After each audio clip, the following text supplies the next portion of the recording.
The land of Gilead was trembling with fear. The Ammonites had risen like a storm, threatening to crush Israel once again.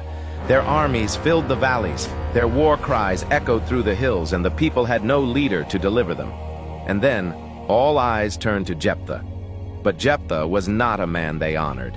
He was the son of a prostitute, rejected, driven out by his own brothers, cast away as worthless. He fled to the land of Tob, where outcasts and rebels gathered around him.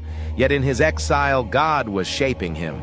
The man despised by his family was being prepared for a destiny that only heaven could see. Now, desperate for salvation, the elders of Gilead came knocking on Jephthah's door. "Lead us," they pleaded, "and fight for us against the Ammonites."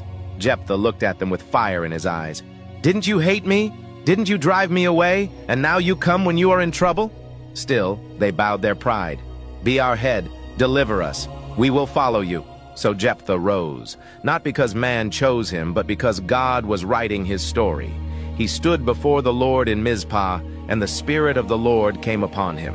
With heaven's strength flowing through his veins, he led Israel into battle. The clash was fierce, but the outcome was certain. The Ammonites were crushed, devastated before the hand of the Lord. But Jephthah carried a wound that did not heal, a vow spoken in haste. "If you give me victory, Lord," he promised, "whatever comes out of the door of my house to meet me shall be yours. I will sacrifice it as a burnt offering." The victory was won. The people rejoiced. And Jephthah returned home, weary but triumphant. Then the door opened, and his heart shattered. For it was not a servant, not an animal, but his only child, his daughter, dancing out to greet him with tambourines of joy. Tears burned his eyes. He tore his clothes. "My daughter, you have brought me low. I have opened my mouth to the Lord, and I cannot go back." With a courage that mirrored her father's, she answered, "My father, you have given your word to the Lord. Do to me as you have promised, for the Lord has avenged you of your enemies." And so she went away, mourning her life that would never be lived, her future that would never unfold. Jephthah's victory was stained with grief, his triumph marked by sorrow. The story of Jephthah is not simple. It is a reminder that God can raise the rejected to become deliverers. It shows us that his spirit can fall on those the world has cast aside.